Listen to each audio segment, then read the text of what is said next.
Hello, it's Tina Konstant here, and welcome to the Waffle-Free Storytelling podcast, where it's all about the story. As always, if you want the waffle, then drop down to the show notes. But for now, here's a story about two siblings. Born 2 years apart, to the same father but different mothers, Simeon and Cleo couldn't be more different. Different politics, religions, attitudes, social circles, beliefs. They had nothing in common. They looked different, behaved differently, thought differently. The truth is, they were so different that they were each positive that the other would fail dismally in life. So as much as possible, as if to ward off some kind of contamination, they stayed out of each other's way. It was their grandmother on their father's side who at the age of 103 said, "You have long life genes, the pair of you. You had better learn to cooperate, because in the end, there'll only be the two of you left." Well, the siblings ignored the old woman, and they got married and had kids and did everything possible to make sure that it was never just the two of them. Christmases passed, birthdays passed, and the two would never so much as lift a phone or write a note, send a postcard, or spend so much as a thought on each other. Until, that is, the old woman died at 110 and left a will. Now, at the reading, dialing in on different lines from different continents, the siblings were stunned to find out how wealthy their grandmother had been. Millions, I tell you, millions was theirs. But on one condition: the brother and sister had to live under one roof, without the distraction of family, children, jobs, or friends, for 1 whole month. The old woman had even taken the trouble to rent a cabin. It was in the middle of a forest, in the middle of a wilderness, in the middle of nowhere, fully stocked with food, wood, and everything else they had need for 31 days. There was only one concession. If they got stuck and needed help, they could call the old park ranger, Joe. Now the pair considered turning the will down, but 300 million was theirs. 300 million each. That would set them and their kids and their grandkids up for life. So what was a month, they said, via their separate lawyers, and agreed to the terms of the will.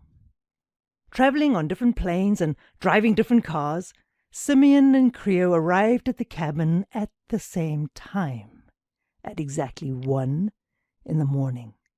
Refusing to look at each other, one went in through the front door and the other through the back door.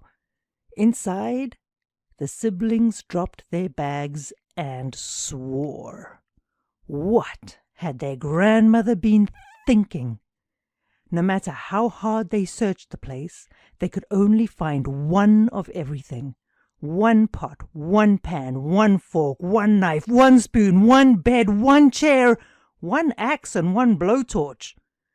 Simeon picked up the axe. "I'm taking the bed.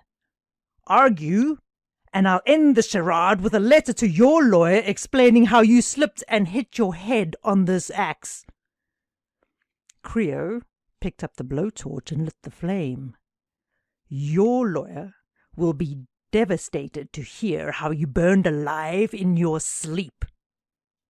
The pair stared at each other, and for the first time in their lives, they agreed they would sleep in their own cars. Snarling at each other, they picked up their bags and left the cabin through their respective doors. But 5 seconds later, they were back. "Did you do this?" demanded Cleo. Simeon scowled. "I did not." They went back outside. Both cars were gone. Vanished, disappeared, simply not there. "Did you hear anything?" Cleo asked. Simeon shook her head. "Not a thing." They had already agreed once, so were surprised to be doing it again so soon. They both went inside, locked the doors, locked the windows, built up the fire, cradled the axe and the blowtorch in their arms, and called Joe. Now, Joe chuckled when they told him what had happened. "Did you know," he said, "if you had left your cars by the sea, they'd take around 200 years for every component to fully break down and decompose. That's 200 years. That's a fact." The pair started to repeat their issues, but Joe simply hung up. They had no choice but to try to get some sleep. Now the next morning came cold and wet. After breakfast, which included a fight about who should use the plate, the spoon, the mug, or the jug, resulting in both of them eating cereal out of a box with their hands, the pair shocked themselves by agreeing for a third time. "We have to find Joe. We will not be messed around with. This is simply unacceptable." But, as you can expect, although they left the cabin together, it didn't take long for them to get separated, then get lost, then find each other, then start another fight. When they paused from their argument about who was the least competent, they realized their backpacks and their water bottles were gone. This is insane! Once again they called Joe and told him what happened. Again, Joe chuckled. "Well," he said, "that's nature for you. Did you know that there will come a time when there won't be any water at all, so you won't need your fancy water bottles? That's a fact." He laughed and hung up. Well, the sun set on their first day and the siblings weren't happy. If they were going to inherit, they would have to survive another 30 days. To do that, they had to control their environment. They had to find this Joe. They had to show him that they weren't going to tolerate being messed with. And so they hatched a plan. They'd fake an accident, one that required personal attention. But who was going to be the injured party? Creo said Simeon should. Simeon took that as an insult. "Is it because I'm a woman?" Then she suggested that Creo should be the moron who broke an ankle. He's always been so clumsy. And of course, Creo took umbrage. "You've always thought I was stupid." And so they spent the next few days arguing about who should pretend to be injured. Their fight took them around the cabin, through the forest, and up to the cliffs that looked over a raging river. By now, as with all arguments, the point of the argument had been lost, become distorted, exaggerated, and blown far out of proportion. It got personal, it got ugly, it got physical. And even if you could ask them, they would not be able to tell you who pushed whom. They only stopped yelling at each other when it was far too late.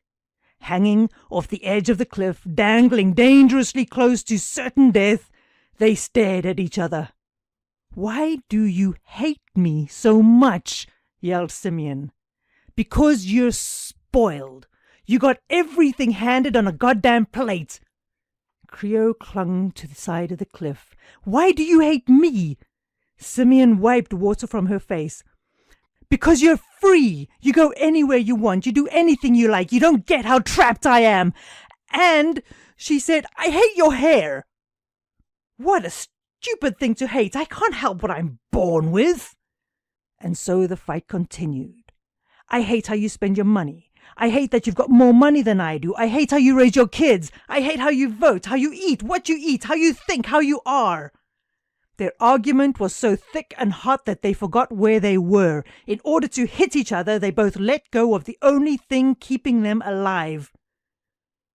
Simeon and Creo plunged into the river. Rocks, water, violence, and nature crushed them in seconds. In an instant they were gone, leaving nothing to say they were ever there. Old Joe leaned over the cliff edge. "Did you know," he said, to no one in particular, "that if there were no people, nature would reclaim a city in just a few short decades. That's a fact, he said. It's an absolute fact.